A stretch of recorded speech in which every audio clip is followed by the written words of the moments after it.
السلام علیکم۔ اس سے پہلے کے ٹاپک میں نے آپ کو مکی اور مدنی دور کی صورتوں کی خصوصیات بتائی تھیں۔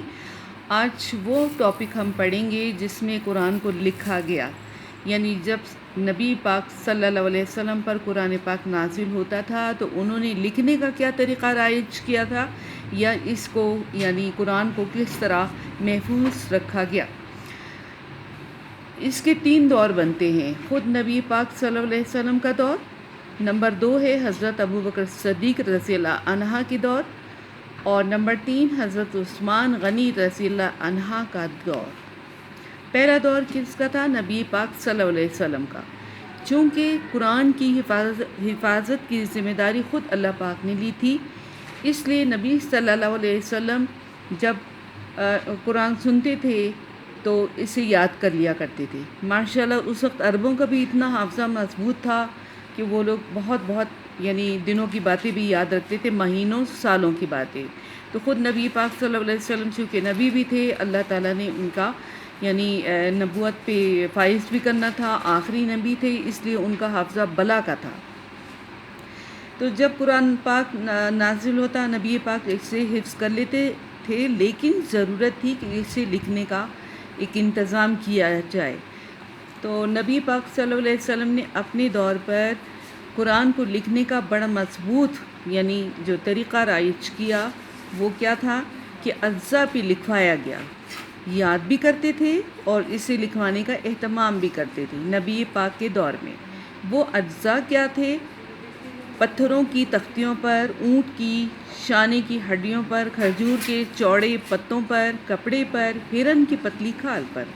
یہ وہ اجزاء تھے جن پر قرآن پاک نبی پاک لکھوایا کرتے تھے، اور نبی پاک کے زمانے میں لکھنے کا طریقہ بھی بتایا گیا، یعنی اس طریقے سے قرآن پاک کو لکھا گیا نبی پاک کے دور میں۔ اب اگلا ٹاپک ہے ابتدا میں صرف قرآن لکھنے کی ہدایت۔ کیوں؟ کہ صحابہ کرام پہ بے چین ہوتے تھے کہ نبی پاک کچھ کہیں، ہم قرآن بھی لکھیں اور نبی پاک کی سنت کو بھی لکھیں۔ تو نبی پاک صلی اللہ علیہ وسلم نے صحابہ کرام کو منع فرمایا کہ اس وقت تمہیں قرآن کی اور میری سنت کی کوئی تمیز نہیں ہے، یعنی عربی زبان وہ بھی تھی، اور لازمی بات ہے جیسے کہ ہم نے پہلے بھی بتایا کہ خود نبی پاک قرآن ہی تو تھے۔ تو وہ انہوں نے منع فرمایا اور فرمایا کہ جب تم تمیز کر لو گے، سمجھ لو گے، فرق جان لو گے کہ قرآن کیا ہے، حدیث کیا ہے، تب لکھنا۔ اگلا ٹاپک ہے حفظ قرآن بھی عام تھا، یعنی بلا کا ان کا حافظہ تھا سارے عرب کا، اور پھر وہ لوگ جو بھی سنتے تھے یاد کر لیتے تھے۔ خود قرآن پاک میں بھی ہے جتنا قرآن آسانی سے ہو سکے پڑھ لیا کرو، یاد کر لیا کرو۔ تو یہاں پر جب نبی پاک بتاتے تھے انہیں کہ یہ احکامات ہیں تو وہ سنتے تھے بڑے غور سے، اور فارغ وقت میں اس سے رٹتے تھے، اور نبی پاک صلی اللہ علیہ وسلم کو بتایا بھی کرتے تھے، سنایا کرتے تھے۔ اب یہاں پہ اگلا ٹاپک ہے کہ قرآن کے لکھے ہونے کی قرآنی شہادتیں، یعنی خود قرآن نے کیا کہا۔ ترجمہ پڑھوں گی۔ قسم ہے کوہ طور کی اور لکھی ہوئی کتاب کی جو باریک جھلی پر لکھی ہوئی ہے۔ یہ خود قرآن کہہ رہا ہے، باریک جھلی، جیسے کہ میں نے اجزاء میں بتایا۔ پھر ہے یہ قرآن صحیفوں میں لکھا ہوا ہے۔ صحیفے کیا تھے؟ تختیوں کی شکل میں تھے، لکڑی بھی ہوتی تھی، پتھر بھی ہوتے تھے۔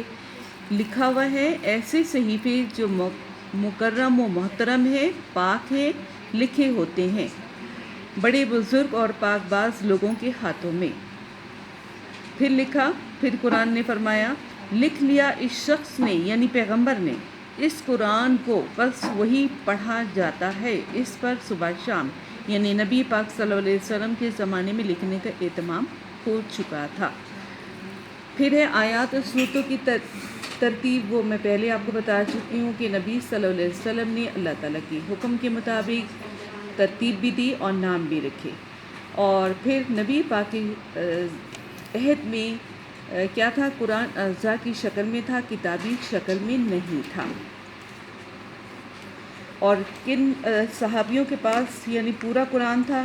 ان کے نام یہ ہیں: ابو دردہ رضی اللہ، معاذ بن جبل رضی اللہ، زید بن حارث رضی اللہ اور ابو زید رضی اللہ، 4 یہ صحابی تھے جن کے پاس پورا قرآن اجزاء کی شکل میں تھا۔ نبی پاک صلی اللہ علیہ وسلم کے وصال کے بعد ان چاروں نے یہ قرآن پھر کتابی شکل میں لکھوایا۔ کس کے دور میں؟ اس سے اگلا دور پھر میں آپ کو انشاءاللہ پڑھاؤں گی، پھر بتاؤں گی کہ انہوں نے کس طرح اس کی کتابت کی، یعنی کتاب کی شکل میں دیا انشاءاللہ۔ اللہ تعالی ہم سب کو اس وبا سے محفوظ رکھے اور اللہ تعالیٰ اپنے حفظ و امان میں رکھے، آمین ثم آمین۔